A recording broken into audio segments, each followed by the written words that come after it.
Hello friends, good afternoon. आज हम जानेंगे कि हमारी पृथ्वी पर कब, क्या और कैसे क्या हुआ। तो हम कॉन्सेप्ट के साथ पढ़ेंगे और एंड तक पढ़ेंगे। तो हमारा फर्स्ट चैप्टर का कब, कहाँ, कैसे। तो हम आपको एक स्टोरी के थ्रू सुनाते हैं। तो रसीदा का सर रसीदा बैठी अखबार पढ़ रही थी। अचानक उसकी निगाह एक कुर्सी पर सुर्खी पर पड़ी। 100 साल पहले पर सोचने लगी कि यह कोई कैसे जान सकता है कि इतने वर्ष पहले क्या हुआ था। अब हम सोचते हैं कि हम ये पता कैसे लगाएं। यह जानने के लिए कल क्या हुआ था, तुम रेडियो सुन सकते हो, टेलीविज़न देख सकते हो, अखबार पढ़ सकते हो। साथ ही यह जानने के लिए कि पिछले साल क्या हुआ था, तुम किसी ऐसे व्यक्ति से बात कर सकते हो जिसे उस समय की बातें याद हों। लेकिन बहुत पहले क्या हुआ था यह कैसे जाना जा सकता है। अतीत के बारे में हम कैसे जान सकते हैं। अतीत के बारे में बहुत कुछ जाना जा सकता है, जैसे लोग क्या खाते थे, कैसे कपड़े पहनते थे, किस तरह के घरों में रहते थे। हम आखिरटकों, शिकारियों, पशुपालकों, कृषकों, शासकों, व्यापारियों, पुरोहितों, शिल्पकारों, कलाकारों, संगीतकारों या फिर विज्ञानों के बारे में जानकारियाँ हासिल कर सकते हैं। यही नहीं, हम यह भी पता कर सकते हैं कि उस समय बच्चे कौन कौन से खेल खेलते थे, कौन सी कहानियाँ सुना करते थे, कौन से नाटक देखा करते थे या फिर कौन कौन से गीत गाया करते थे। लोग कहाँ रहते थे। कई वर्ष पहले से लोग इस नदी के तट पर रहते थे। यहाँ रहने वाले आरंभिक लोगों में कुछ कुशल संग्राहक थे जो आसपास के जंगलों की विशाल संपदा से परिचित थे। अपने भोजन के लिए वे जड़ों, फल, जंगल के अन्य उत्पादों का यहीं से संग्रह करते थे। वे जानकारों को आखेट भी करते थे, जानवरों का शिकार भी करते थे। इसी क्षेत्र में कुछ ऐसे स्थान हैं जहाँ लगभग 8000 वर्ष पूर्व स्त्री पुरुषों से सबसे पहले गेहूँ, जौ जैसी फसलों का उत्पादन आरंभ हुआ। उन्होंने भेड़, बकरी, गाय, बैल जैसे पशुओं को पालतू बनाया। ये लोग गांव में रहते थे। उत्तर पूर्व में गारों तथा मध्य भारत में विंध्य पहाड़ियों का पता लगाया। ये कुछ अन्य ऐसे क्षेत्र थे जहाँ कृषि का विकास हुआ, जहाँ सबसे पहले चावल उपजाया गया। वे स्थान विंध्य के उत्तर में थे। अब हम मानचित्र के द्वारा देखेंगे। अधिकतर पहले के ज़माने में लोग नदियों के किनारे रहते थे। तो आप ये देखिए, पाकिस्तान के वहाँ पे कौन सी नदी है, काबुल नदी। फिर वहीं से हमारे पंजाब की ओर आती हुई नदी कौन, सिंधु नदी। सिंधु नदी में कौन कौन सी नदियाँ मिलती हैं, झेलम, चिनाब, रावी, सतलुज, ब्यास। फिर हिमालय से कौन कौन सी नदी निकलती हैं, गंगा, यमुना, अलकनंदा। अब यमुना में आके अब मध्य प्रदेश से आके चंबल नदी मिलती है। फिर वहीं से सोन नदी मिलती है मध्य प्रदेश की। यहाँ पे ये विंध्य पहाड़ियों से ये नदियाँ निकलती हैं। अब यहीं से निकलती है नर्मदा नदी कहाँ, अरब सागर में मिलती है। उसी दिशा में ताप्ती नदी मिलती है। जैसे यहाँ से असम के वहाँ से आई हुई नदी है ब्रह्मपुत्र। ये कौन सी पहाड़ियों से निकली है, गारो पहाड़ियों से। ब्रह्मपुत्र और गंगा मिल जाती हैं कहाँ, ये मिल का क्या बनाती हैं, सुंदरबन डेल्टा। ये निकल रही है महानदी उड़ीसा से। ये कहाँ जाके मिलती है, बंगाल की खाड़ी में। गोदावरी नदी कहाँ से निकलती है, दक्कन के वहाँ पठार से। और कृष्णा, तुंगभद्रा, पन्नार, कावेरी, पूर्वी घाट से, यहाँ से सब निकलती हैं।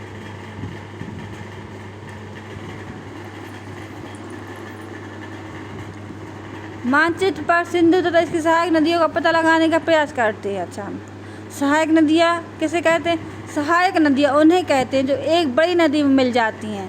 लगभग 47 वर्ष पूर्व इन्हीं नदियों के किनारे कुछ आरंभिक नगर फले फूले। गंगा व इसकी सहायक नदियों के किनारे तथा समुद्र तटवर्ती इलाकों में नगरों का विकास हुआ। गंगा तथा इसकी सहायक नदी सोन का पता लगाते हैं। गंगा के दक्षिण में इन नदियों के आसपास का क्षेत्र प्राचीन काल में क्या कहलाता था? मगध, और जो अभी वर्तमान में क्या कहलाता है? बिहार के नाम से जाना जाता था। इसके शासक बहुत शक्तिशाली थे। उन्होंने एक विशाल राज्य स्थापित किया। देश के अन्य हिस्सों में भी ऐसे राज्यों की स्थापना की गई है। लोगों ने सदैव उपमहाद्वीप के एक हिस्से से दूसरे हिस्से तक की यात्रा की। कभी कभी हिमालय जैसे ऊंचे पर्वत, पहाड़ियाँ, रेगिस्तान, नदियों, समुद्रों के कारण यात्रा जोखिम भरी होती थी। फिर भी ये यात्रा उनके लिए असंभव नहीं था। अंततः कभी लोग काम की तलाश में तो कभी प्राकृतिक आपदाओं के कारण एक स्थान से दूसरे स्थान जाया करते थे। कभी कभी सेनाएं दूसरे क्षेत्र पर विजय हासिल करने के लिए भी जाती थीं। इसके अलावा व्यापारी कभी काफिले में तो कभी जहाज़ों में अपने साथ मूल्यवान वस्तुएं लेकर एक स्थान से दूसरे स्थान जाते रहते थे। धार्मिक गुरु लोगों की शिक्षा और सलाह देते हुए एक गांव से दूसरे गांव तथा एक कस्बे से दूसरे कस्बे जाया करते थे। कुछ लोग नए रोचक स्थानों को खोजने की चाह में उत्सुकतावश भी यात्रा किया करते थे। इन सभी यात्राओं से लोगों को एक दूसरे के विचारों को जानने का अवसर मिला करता था।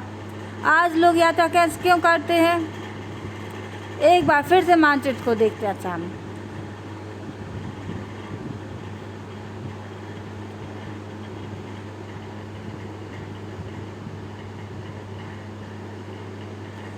पहाड़ियाँ, पर्वत, समुद्र इस उपमहाद्वीप की प्राकृतिक सीमा का निर्धारण करते हैं। हालांकि लोगों के लिए इन सब सीमाओं को पार करना आसान नहीं था। जिन्होंने ऐसा चाहा वे ऐसा कर सके। वे पर्वतों की ऊंचाइयों को छू सके, गहरे समुद्रों को पार कर सके। उपमहाद्वीप के बाहर से भी कुछ लोग यहाँ आए और यहीं बस गए। लोगों के इस आवागमन ने हमारी संस्कृति परंपरा को समृद्ध किया। कई सौ वर्षों से लोग पत्थर को तराशने, संगीत रचने और यहाँ तक कि भोजन बनाने के लिए नए तरीकों के बारे में एक दूसरे से विचार करते थे और उनके विचारों को अपनाते थे। अब हम देखते हैं दक्षिण एशिया में आधुनिक भारत है। दक्षिण एशिया में कौन कौन सा है?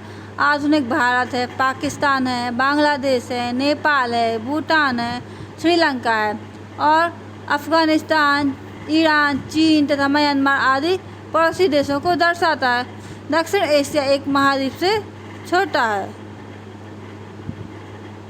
इसी विशालता तथा बाकी एशिया में समुद्रों, पहाड़ियों तथा पर्वतों से बटे होने के कारण इसे प्रायः उपमहाद्वीप कहा जाता है।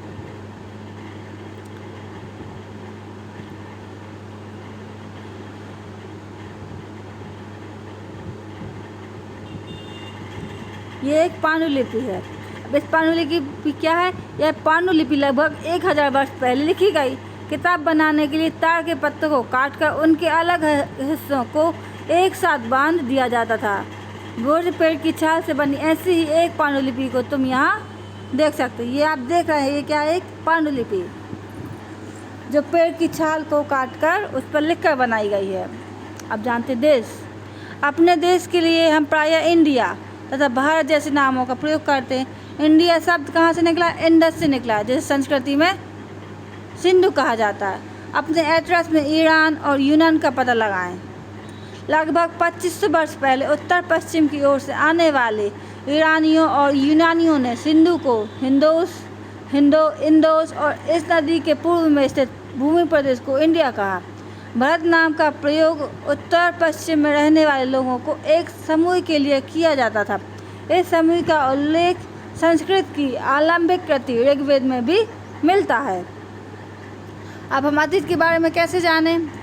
अतीत की जानकारी हम कई तरह से प्राप्त कर सकते हैं। इनमें से एक तरीका है अतीत में लिखी हुई पुस्तकों को ढूंढना, पढ़ना। ये पुस्तकें हाथ से लिखी होने के कारण पांडुलिपि कही जाती हैं। अंग्रेजी में पांडुलिपि के लिए प्रयुक्त होने वाला मैन्युस्क्रिप्ट शब्द लैटिन शब्द मैनु, जिसका अर्थ हाथ से निकला है। ये पांडुलिपियाँ प्रायः ताड़पत्रों अथवा हिमालय क्षेत्र में उगने वाले भोज नामक पेड़ की छाल से विशेष तरीके से तैयार भोजपत्र पर मिलती हैं।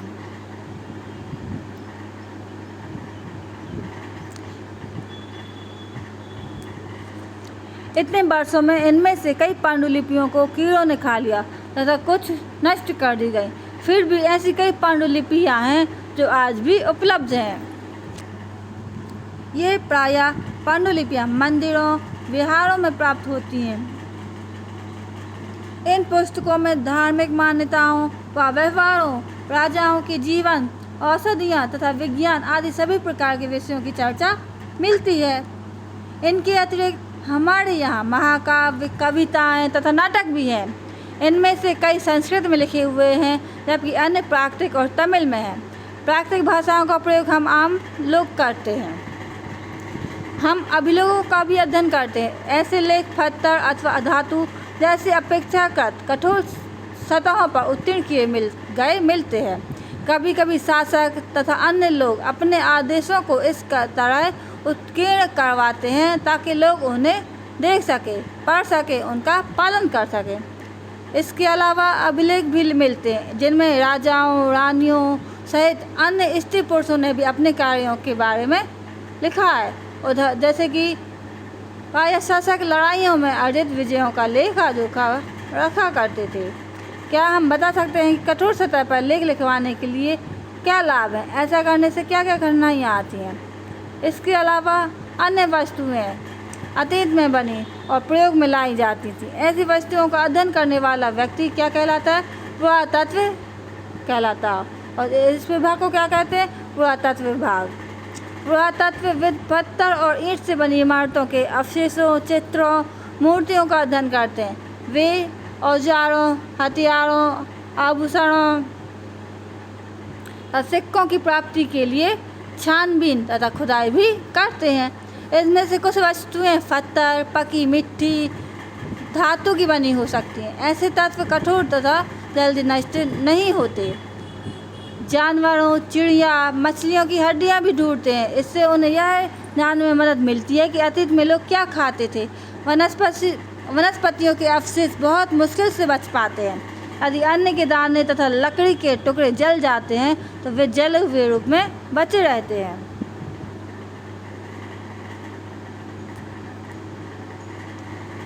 आज से लगभग 2250 वर्ष पुराना यह अभिलेख वर्तमान अफगानिस्तान के कंधार से प्राप्त हुआ है।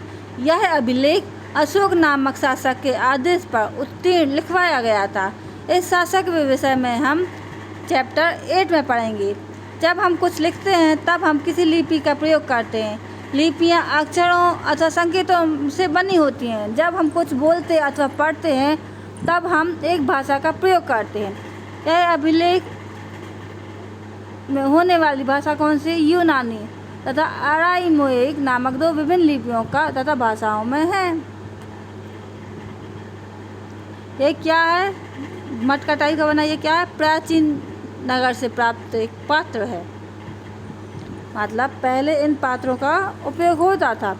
अब ये क्या है? चांदी के सिक्के हैं। ये भी बहुत पहले यूज हुआ करते थे।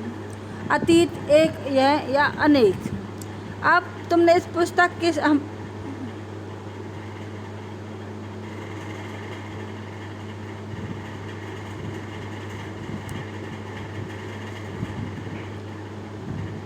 अगर कोई तुमसे तिथि के विषय में पूछे तो तुम शायद उस दिन की तारीख, महीना, वर्ष जैसे 2000 या इसी तरह का कोई वर्ष बताओगे। वर्ष की यही गणना ईसाई धर्म प्रवर्तक ईसा मसीह के जन्म की तिथि से की जाती है। अर्थात 2000 वर्ष कहने का तात्पर्य है ईसा मसीह के जन्म के 2000 वर्ष बाद से। ईसा मसीह के जन्म के पहले की सभी तिथियां ईसा से पहले के रूप में जानी जाती हैं।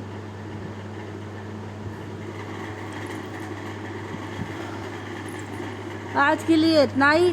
अब हम कल सेकेंड चैप्टर पढ़ेंगे। Okay bye, take care. आप हमारे चैनल को लाइक सब्सक्राइब करना ना भूलें।